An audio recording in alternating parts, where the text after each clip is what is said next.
Loaded them up with absolutely everything else that was needed for the room into the room. And used a crane and a propeller, remote control propeller that kept it from spinning in the wind, and loaded them up floor by floor. As each floor was put in, then crews would come in, run pipes, run electric, put the furniture together, hang the art, make the bed, clean the room, vacuum, bada bing, done. 202 working days. And they say, rumor is, that they were checking in people on the bottom floor when they were still working on the top 2 floors. That's how close it got cut. But it got done.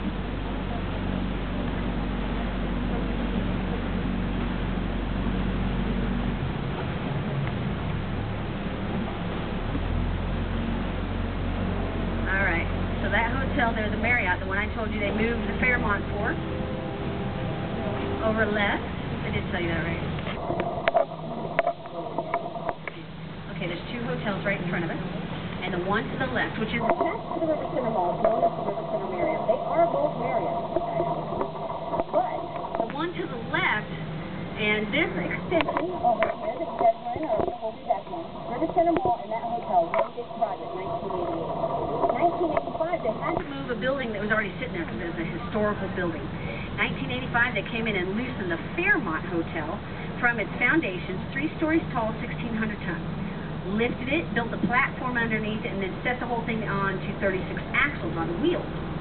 They used a whole lot of these dump trucks loaded down with gravel and pulled it through the city streets. It took them 6 days to move it 4 blocks. And it now sits on the corner of Alamo and Nueva. 2 ways you can get there. One, if you're in front of the Alamo, take a right, go down 3 blocks. Or if you go check out La Villita, which I showed you earlier, go through there. Out the back side of that is Nueva. Take a left, half a block right there is Alamo. One boat entering CCX. Yep, in 1985, it was in the Guinness Book of Records for largest building moved through municipal streets on air-filled tires.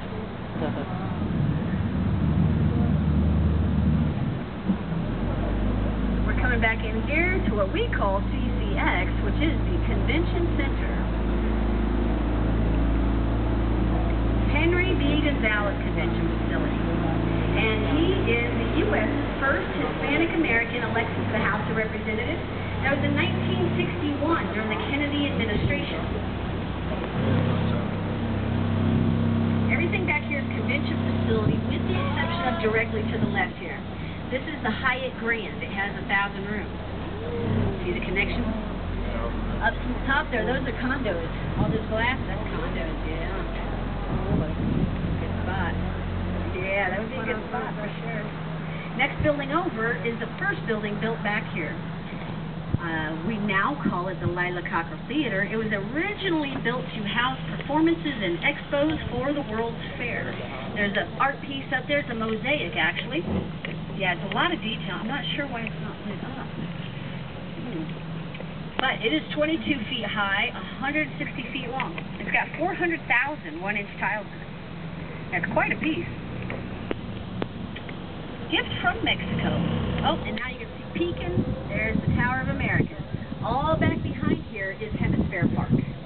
This little extension here used to, when they first built it, it went back around and moated around that. But they decided some years later, they built this and decided this was going to be a bigger moneymaker than a couple hundred yards of water and made a convention. You could get right through here. You could walk right through here. It goes under. And it's a great shortcut to Hemisphere Park.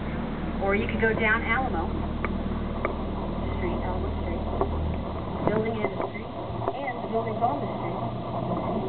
Yes, you probably think that's common sense. But it's not common sense. That's people get upset. Trying to give them instructions on how to get to the Alamo. I tell them, when you go up to Alamo Street, I am not trying to get to Alamo Street. I am trying to get to Alamo. Hold on a second. The Alamo is on Alamo Street, believe it or not. It's not just a coincidence. Okay, now guys, I'm not going behind this island here. You may be wondering. None of us do. We're not allowed to. When they constructed it, they failed to cut these bolts, very big bolts, and they tear the boat.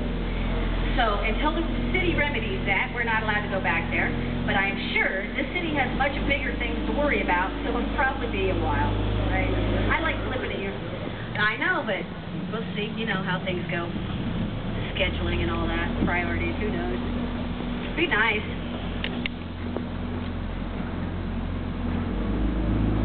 Alright.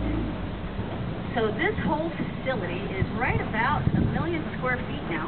Considered to be one of the most modern facilities in the country. It's got fiber optics, all kinds of other tech stuff that I don't know anything about.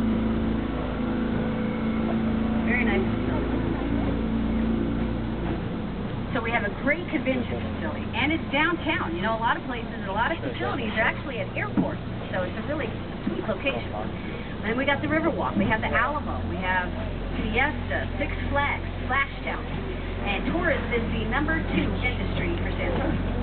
#1 is medical and biomedical research. #3, if you want to call it industry, is military. And if you were here through the weekend, you're going to see a bunch of brand new Air Force graduates. Every single weekend we have a brand new class. 3 bases here. Now, we used to have 5 up until the 90s when they did a lot of base closures all over the U.S.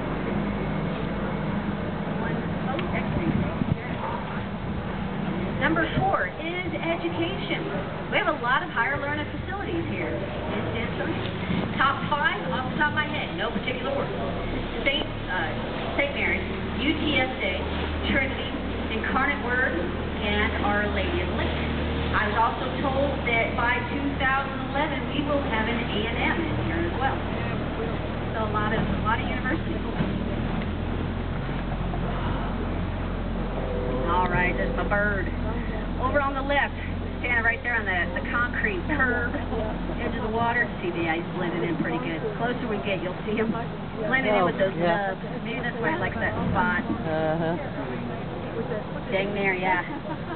I can almost count on him being there. Which only tells me there's a lot of crawfish here, because he's not here for the scenery. He's here for one thing, crawfish. Yellow-crested night heron, that's what that is. And you will see birds that look a lot like it, right? Same statue and legs and all that, but different color, and they're all speckly, a little more prehistoric looking. It's the same bird, it's just the adolescent. It hasn't grown into its mature colors yet. Straight ahead of us is the statue of St. Anthony de Padua. He was born in Portugal, and Portugal gave that to us as a gift for the '68 World's Fair. Our city and river's namesake. So, de Padua means of Padua, right? And Padua is the diocese in northern Italy where he did all his studying. He is the patron saint of small children and lost articles. So if you lose something, folks, he's the man you're supposed to be asking. And then he will talk to the man upstairs on your behalf. I hope you guys enjoyed the tour. We have come to the end of it. My name is Jackie. Feel free to tell my boss if you guys had a good time. He's at the ticket booth. And for a job well done, our drivers do appreciate your tips. Please remain seated until I get this boat secured. It will just take a moment. That's a big rush of the night. Wow. It's so quiet today. I can't get over it.